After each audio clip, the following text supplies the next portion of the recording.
Ang iba, hirap makahanap ng second best player para sa kanilang team. Nabase naman sa mga analyst, para maging isang contender ang team para manalo din ng championship, kailangan nila ng third best option.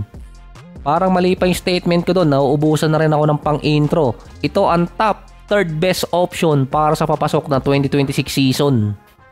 Ang Clippers, sabi nga ni Kawhi, ang team ng mga tito. Sila ang may tatlong third best player, kaya siguro mataas yung tiwala ng Clippers para sa papasok na season. Si Jack Collins, John Collins, ang second best player ng Jazz na nakuha nila nung free agency. Siya kasi ang second best player behind Lauri Markkanen nung nakaraang taon sa Utah Jazz. Pero kung titingnan yung stats, consider pa nga siyang best player ng Jazz nung nakaraang taon dahil mas maganda ang stats niya kumpara kay Markkanen.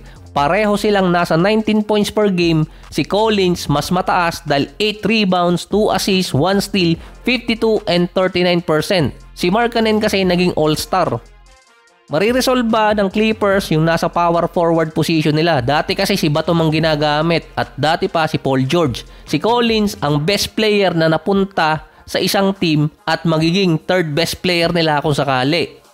Kaso may isa pang third best player ang Clippers na nakuha sa free agency, si Bradley Beal. Siya yung third option ng Suns. May average siyang 17 points, 3 rebounds, 3 assists, 1 steal, 49 and 38%.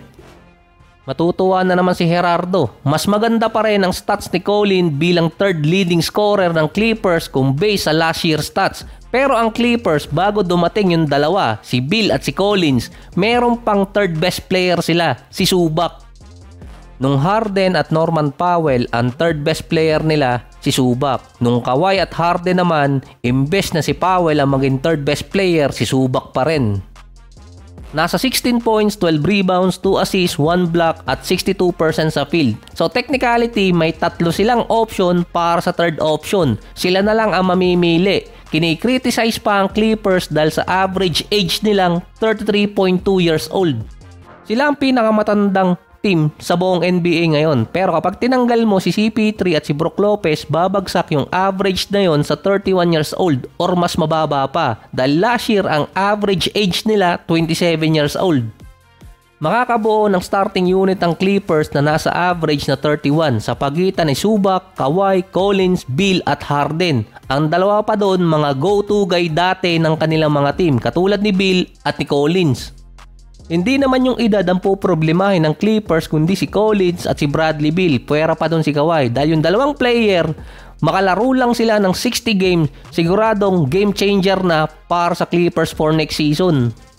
In papers, tinatawanan ng ibang mga analyst yung Clippers kasi nga matatanda na yung ibang core player doon. Pero parang hindi nila tinitingnan na yung ibang nakuha nila bata rin. Na in papers, sila din yung team na merong malakas na lineup. Kaso papel lang yun. Ang Houston Rockets walang legitimate third option last season behind kay Jalen Green at Sengun bilang scorer. May combine naman na average na 42 points sina Brooks, VanVleet at Amen Thompson. Nawala si VanVleet dahil nga sa injury, problema pa rin nila ngayon yung third option para sa Houston. Ang nakita last time sa playoffs dahil nag-struggle si Jalen Green, ang pumalit bilang second option kay Sengun si VanVleet. Ang sumunod naman sa kanila si Amen Thompson. Siya rin yung player na iniintay na ma-develop bilang two-way player, scoring at defense parang Kawhi. Mabenta rin ngayon si Amen Thompson sa media dahil siya ang binoboto bilang magiging contender sa Defensive Player of the Year. Siya ang nakikitang magiging point guard ng Rockets. Siya din ang magkakaroon ng magandang season at tataas ang kanyang average papuntang All-Star caliber player. Mataas din yung difference mula rookie season papuntang sophomore year niya. Nasa 5 points, 2 rebounds at 1 assist per game ang inangat. Sa process kasi ng elimination, si Thompson ang susunod na third option dahil wala na si Jalen Green, wala pa si VanVleet. Ang isang team naman na may big move na ginawa, Orlando Magic, dahil tinrade nila yung kanilang future para kay Desmond Bane. Ang top 2 best player kasi ng Magic si Banchero at si Wagner. Ang third option nila si Jalen Suggs na na-injured last season na habang nakakalbo lalong gumagaling, nasa 16 points, 4 rebounds at 3 assists per game. Ang sinabi sa mga report, kaya ginawa ng Orlando na i-trade ang kanilang future para kay Bane dahil wala silang 3-point shooter. Meron naman tumitira sa 3-point area para sa Orlando, pero sa mga player na naglalaro ng 20 minutes pataas, ang may pinakamataas ding 3-point percentage si KCP, 34%. Susunod sa kanya, 32%, tapos 31 at 29 na. Si Desmond Bane, consider din third option nung nasa Memphis behind Triple J at Ja Morant. Kaso nagiging first option at second option siya dahil kalimitan wala yung dalawa. Meron siyang average na 19.6 rebounds, 5 assists, 1 steal, 48 and 39%. Ang laking diferensya agad nung percentage niya mula sa 3-point area sa mga player ng Orlando. May career average din siya sa beyond the arc na 41%. Ito nga lang yan kung masasagip na nag-iisang 3-point shooter ang isang team. Sa Denver Nuggets naman, sinabi ni Nikola Jokic sa sinasabi din ng media na mas pinapaboran sila sa West. Gusto lang niyang maging Silent Knight, Silent Horse or Dark Horse ang Denver. Ang third best player talaga ng Denver last season si MPJ. 18.7 rebounds, 2 assists, 50 and 39%. Sila ang tanging team sa buong NBA na merong 4 na player sa starting unit na nag-a-average ng 50% pataas. Si Jamal Murray lang yung pinakamababa na nasa 47%. Sila din ang team na merong mataas na 3-point percentage sa starting unit nila na nasa average ng 39%. Ang pumalit kay MPJ bilang third option si Cam Johnson, pero mukhang nag-i-struggle pa siya kasama si Jokic. Based din kay Cam Johnson, hindi pa siya sanay sa mga galawan ni Jokic, kaagaling pa lang kasi sa mundo ng mga halimaw. Ang posibleng maging third best option ng Nuggets si Christian Braun. Nasa 15 points, 5 rebounds, 2 assists, 58% sa field at 39% sa 3-point area. Malaki ang inangat ng average niya since sophomore year. Nasa 7 points, 3 rebounds, 1 assist, 46 and 38%. Siya din ang player ng Nuggets na nagagamit nila sa takbuhan or pass break.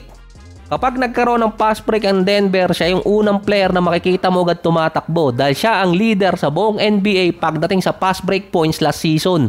382 points ang nagawa niya. Sa kanya din nagsimula kung bakit iba na ang inaabangan kada taon sa NBA draft. Si Iguodala kasi. Kung ang Golden State merong splash bro dahil sa kanilang 3-point shooting, ang Nuggets merong slash bro dahil kina Westbrook, Peyton Watson at Kay Brown. Dahil nga mga slasher sila papasok ng rim. Kaso wala na si Westbrook, si Watson at si Brown na lang. Makikita rin kung gaano ka-elite ang isang player kapag pumangalawa kay Giannis. Dahil si Brown ang number 1 sa total points sa fast break, pero number 2 siya kay Giannis pagdating sa fast break points per game. 6.5 si Giannis, si Brown naman 5 points per game. Ang best third option last season si Austin Reeves na lagi namang kinikriticize ng mga analyst at former player. Based kay Lou Williams, hindi si Austin Reeves ang third best player sa Los Angeles area kundi si Norman Powell, yung laging pang work from home. Based naman sa isang scout, hindi mananalo ng championship ang isang team kung ang third option nila katulad ni Austin Reeves. Base naman sa analyst, hindi porket nakakascore si Austin Reeves na mataas na points, consider na siyang best third option sa NBA. Ang panibago naman nag-criticize kay Reeves si Evan Turner na kung si Reeves ang third best option ng team, hindi rin talaga mananalo ng championship. Sa dami na nag-criticize kay Reeves, iisa lang naman ang rason nun, yung kulay niya. Pero kung titingnan din, si Reeves lang ang tanging player na nagkaroon ng success kasama si LeBron since rookie season niya. Maraming third option din, second option at kahit pa first option sa mga team na wala namang defense. Nag-a-average pa si Reeves ng 20 points, 4 rebounds at 5 assists per game. Siya lang din ang player na may mataas ang rate na makakuha ng malaking kontrata next year bilang undrafted player. Siya lang din yung player na gustong makuha ng ibang team kung makikipag-trade sa Lakers. Habang kinikriticize pa si Reeves, lalong tumataas ang average niya. Lalo pa nung tinawag siyang overrated. Kahit third option siya ng LA, kapag wala naman yung mga star player ng Lakers lalo na last season, nadadala niya pa rin sa panalo yung team.